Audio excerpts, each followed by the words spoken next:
ప్రతిపక్షంలో ఉన్నప్పుడు చెప్తున్నారు మీరు చేశారు సార్.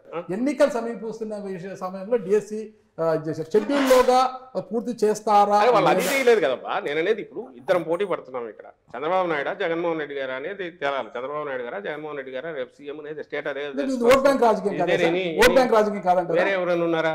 వీళ్ళిద్దరిలోనేనా? రైట్. వీళ్ళిద్దరిలో పవన్ కళ్యాణ్ సీఎం చెప్పలేదు కూటమిగా ఆయన సీఎం క్యాండిడేట్ ఎవరైనా అనౌన్స్ చేశారా? లేదండి. అంటే కూటమిలో ఆయనకి ఇచ్చేది 24 స్థానాలు. మీరు చేయాల్సింది ఏంటంటే పెద్ద గీత చిన్న గీత పోల్చినప్పుడు ఒకవేళ మేము మాట్లాడేవి చాలా పెద్ద మాటలు మాట్లాడుతున్నాం అనుకుంటే కంపేరబుల్స్ తీసుకుని కంపేర్ చేయండి.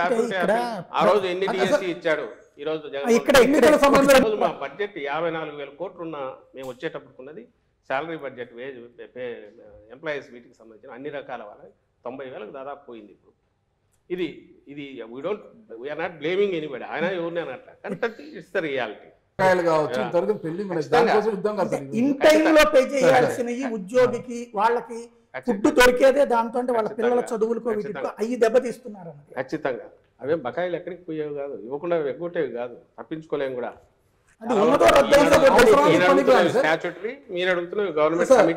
అవసరానికి పనికిరాలి కదా సార్. ప్రతి ఒక్క ఉద్యోగికి జనవరిలో జూలైలో ఒక డిఏ ఇస్తారు. ఫైనాన్షియల్ గా ఉన్న పరిస్థితి కోవిడ్ వల్ల వచ్చిన దీనివల్ల మధ్యలో 2 years ఎప్పుడైతే లూజ్ అయ్యామో దీనివల్ల చాలా వరకు తలకిందులైనాయి. డిస్పైట్ ఆల్ దట్ చాలా జాగ్రత్తగా చేసుకుంటూ వచ్చినందువల్ల నేను ఇంతకుముందు మాట్లాడినవన్నీ చేయగలుగుతున్నాము. వీళ్ళే ఒకటి తీర్చుకుంటూ వస్తున్నాం. ఇప్పుడు డిఏ బకాయిలు ఉన్నాయి, పిఆర్సీ బకాయిలు ఉన్నాయి సార్. ఇప్పుడు డిఏ బకాయిలు కావచ్చు, పిఆర్సీ బకాయిలు కావచ్చు, ఆ ఉద్యోగ ప్రావిడెంట్ ఫండ్ లో జమ చంద్రబాబు దగ్గర అప్పుడు ఎన్ని బకాయిలు ఉన్నాయి? ఆ రోజు ఏమి కోవిడ్ లేదు సార్. సార్ చంద్రబాబు నాయుడు మీరు పోల్చొద్దండి. ప్రభుత్వం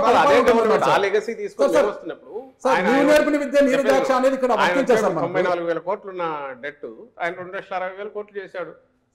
ఎందుకు తెచ్చి మా మీద పడేసి పెండింగ్ ఆల్మోస్ట్ 60,000-70,000 కోట్లు పెండింగ్ బిల్లులు రూపాయి నా చేతిలో ఉన్న రూపాయి కదా, రూపాయి 100 రూపాయలు నా చేతికి వస్తే ఆ రూపాయిని ఎట్లా పెడుతున్నాము? పిల్ఫరేజ్ లేకుండా రూపాయిని మొత్తంగా కరెక్ట్ గా స్పెండ్ చేయాల్సిన చోట చేస్తున్నామా లేదా, జాగ్రత్తగా చేస్తున్నామా లేదా? ఒక ఫ్యామిలీ హెడ్ ఎట్లయితే బడ్జెట్ ను జాగ్రత్తగా ప్లాన్ చేసుకొని చేస్తాడు, స్టేట్ బడ్జెట్ జగన్మోహన్ రెడ్డి గారు అంత ప్లాన్డ్ గా నీట్ గా చేస్తున్నారు. కాబట్టి ఎవరు భయాందోళన చెందట్లే. టీడీపీ వాళ్ళకి తీసుకొచ్చి నీ నోట్లో పెట్టుకుని నన్ను అడుగుతున్నట్టున్నావు.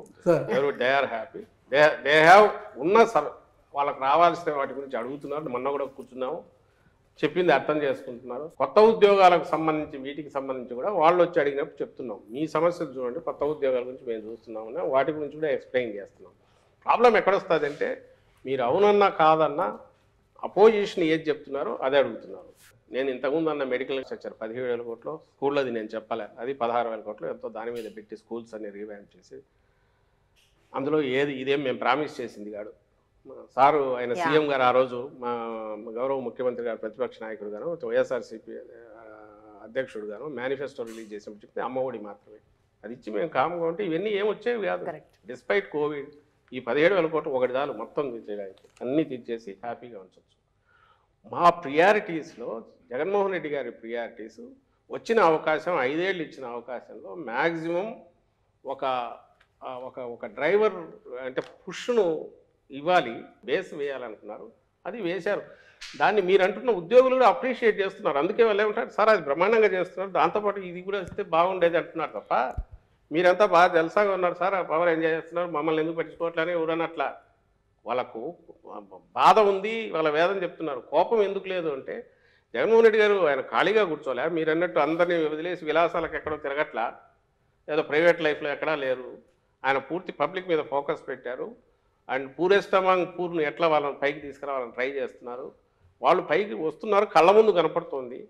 పర్చేజింగ్ కెపాసిటీ పెరిగి ఈరోజు ఎకానమీకి ఏ డ్రైవర్ పనిచేస్తుంది మనది అగ్రెసివ్ దీంట్లోకి 6% ఉండేది 11%కి ఈరోజు పోయిందంటే గ్రోత్ రేటు ఎక్కడి నుంచి వచ్చింది? ఇదంతా ఎక్కడి నుంచి వచ్చిందంటే నేను మొన్న అంతా చెప్తూ వచ్చాను, మీకు చెప్తాను. Each ward secretary, village secretary, ఒక సెక్రటేరియట్ అంటే 2,000 మంది పాపులేషన్, 2,000-2,500 చోట మినిమం అంటే 22 నుంచి 27 కోట్లు గత 4 ఏళ్లలో అక్కడికి వెళ్ళింది. ఏదో రకరకాల డీబీటీ కావచ్చు, లేదా అక్కడ వర్క్స్ జరిగిండొచ్చు. అంటే అంత లిమిటెడ్ దాంట్లో 30 కోట్లు అక్కడికి వెళ్ళే, ఆ 30 కోట్లు మళ్ళీ అక్కడే జనరేట్ అయ్యి ఖర్చు పెడుతుంటే దాంట్లోనే ఎకానమీ గ్రోత్ కూడా స్కోప్ ఇచ్చింది. ఇది ఇది ఇది అర్థం చేసుకోకపోతే మీరు వీటన్నిటికి నేను చెప్పలేము. ఐఏఎస్ల డబ్బులు కూడా కాజేసింది ఈ ప్రభుత్వం అనేది ఒక ప్రధానమైన వార్త సార్. నిజంగా ఆరోపణ. రామోజీరావు పక్కన కూడా ఇంకోటి ఏదో పెద్దది రాశాడు, రాక్షసుల మాదిరి జగన్మోహన్ అదే సార్ మద్యంతో కార్యాలయాలు పాడవుతాయి ఆయన సితార హోటల్ వల్ల. అది నాన్ డిబేటబుల్ సార్, ఎందుకంటే మద్యం బాటల మీద ఉంటుంది, ఎంత ఖరీదైన బాటలు. ఈ చోజ్ లైన్ తెలుగుదేశం పార్టీ కరపత్రం లాగా తయారైన రామోజీరావు రాసే వాటన్నిటికి సంబంధించి ఈ రోజు కూడా ఫ్యాక్ట్ చెక్ అని మా వాళ్ళు ఇస్తున్నారు. ఇది ఒకటి పెట్టుకోవాల్సి వచ్చింది, రోజు ఫ్యాక్ట్ చెక్ అని ఇస్తున్నారు గవర్నమెంట్. ఇక్కడ ప్రశ్నలు సార్ చాలా గొప్పగా పాలిస్తున్నాము గవర్నమెంట్ అంటున్నారు, కానీ ఎలా కమ్యూనికేట్ అయింది నాకు తెలియదు. ఎందుకంటే వెరీ ఫ్యూ మెంబర్స్ మాట్లాడుతున్నారు sir on behalf of government. మీరు మాట్లాడుతున్న 5 కూడా వాళ్ళు పొలిటికల్ గా ఒక విమర్శకు ఇంకో ఆరోపణకు ప్రత్యారోపణలా మాట్లాడడం, కానీ ఇంత గొప్పగా మనం స్ట్రగుల్ పెడుతున్నాము, స్ట్రగుల్ చేస్తున్నాము, ఇంత గొప్పగా పాలిస్తున్నాము అన్న సంగతి, ఆ స్ట్రగుల్ అనేది ఇంకా జనాలు తెలియలేదు సార్. ఇది ఫస్ట్ టైం చాలా మంచి అప్రిషియేట్ చేయాల్సింది ఏంటంటే ఇలా ఓపెన్ గా ఏమైనా అడగొచ్చు అని చెప్పి ఈ ప్రయత్నం ఒక 1 year బ్యాక్ వచ్చి ఉంటే ఇంకా బాగుంటుంది యాక్చువల్గా. ఎందుకంటే ప్రభుత్వం ఇంత స్ట్రగుల్ పడుతుంది. ఇందాక మీరు ఒక మాట అన్నారు సార్, ఏంటంటే మనకు ఉండే లిమిటెడ్ సోర్స్లో దానికి నీడీ పీపుల్స్కి మనం ఖర్చు పెట్టుకుంటూ పోతున్నాం అని అంతా, ఇంకా మిగతా చోట్ల సెకండ్ ఫేజ్లో వాళ్ళు ఖర్చు పెడతాం అని చెప్పారు. సార్ గొప్ప మాట యాక్చువల్గా. కానీ అది మీరు చెప్పకపోవడం వల్ల ఇప్పటి వరకు ఏమనుకుందంటే ఇది కేవలము బటన్ నొక్కడానికి పరిమితం చేస్తాం, వచ్చిన బడ్జెట్ అంతా ఇది సర్ప్లస్ బడ్జెట్ ఉంది ఇక్కడ అని కూడా ఒక రకంగా అంటుంది. ప్లీజ్, ఇది చాలా ఇంపార్టెంట్ ప్రశ్న ఇది. ఫస్ట్ వచ్చి మిగిలిన నాయకుల గురించి కూడా వాళ్ళు ఎందుకు ఇది చెప్పలేదన్నారు, అది తప్పు. ఎందుకు చేయట్లేదు నేను ఇంతకుముందు అన్న ఆన్సర్ అది బ్రీఫ్గా చెప్తాను. చంద్రబాబు నాయుడు గారు ఆయన స్ట్రాటజిక్ కానీ మేము చేస్తున్న డెవలప్మెంట్ మీద మేము చెప్పాలనుకున్న విషయాలు చెప్పకుండా ఒక డస్ట్ దుమ్మెత్తిపోసి వాటికి మేము ఆన్సర్ ఇచ్చుకోవాల్సిన పరిస్థితి క్రియేట్ చేస్తున్నాడు. మీ క్వశ్చన్లో కూడా ఆ క్వశ్చన్లే ఆయన రైజ్ చేసే ఆరోపణలే ఎక్కువ వస్తుంటాయి. ఎందుకు వస్తాయంటే వాళ్ళ శక్తి ఆ మీడియా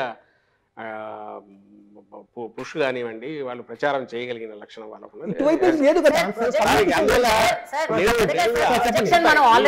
ఇప్పుడు ఎడ్యుకేషన్ లో ఏం జరిగింది, హెల్త్ లో ఏం జరిగింది అది కూడా మేము అడిగాం కదా sir. Projection what is projected ఇంట్లో బలవంతంగా మధ్యలో ఎక్కడో నేను చెప్పాల్సి వస్తుంది, ఇంత టైం ఇచ్చారు కాబట్టి. ఇదే 5 minutes లో అయితే ఏం కుదరదు, దానికే సరిపోతుంది, నేను చెప్పడానికే సరిపోతుంది. సో అదొక కారణం. సెకండ్ వచ్చి పోలవరం ఎప్పటికప్పుడు చెప్తున్నారు, మినిస్టర్ గారు చెప్తున్నారు, అంతకుముందు అనిల్ ఉన్నప్పుడు, ఇప్పుడు రాంబాబు ఉన్నప్పుడు ఎక్స్ప్లెయిన్ చేస్తున్నారు, అఫీషియల్స్ చెప్తున్నారు. కానీ మీకు తెలుసు చంద్రబాబు నాయుడు గారు 14లో వస్తే దాదాపు 17 వరకు ఆ ప్యాకేజీ కింద పోలవరం మీరు చేసుకోవచ్చు అన్నంత వరకు ఆయన దాన్ని మొట్ల ఒకటి. అప్పటి వరకు జరుగుతున్న వాటన్నిటిలోనూ అంతకుముందు కానీ ట్రాన్స్ఫర్ అయిన కంపెనీ ఈ మధ్య వాళ్లే చెప్పారు ఎట్లా అడ్డంగా దాన్ని అడ్డం పెట్టుకుని మింగేశాడు ఆయన అనేది. వీటన్నిటిలో ఫండ్స్ అన్ని డైవర్ట్ చేసుకుని ఎట్లా తీసుకుపోయాడు అనేది వాళ్ళే చెప్పారు. మేము ముందు నుంచి చెప్తున్నాం, అది పక్కకు పెడదాం.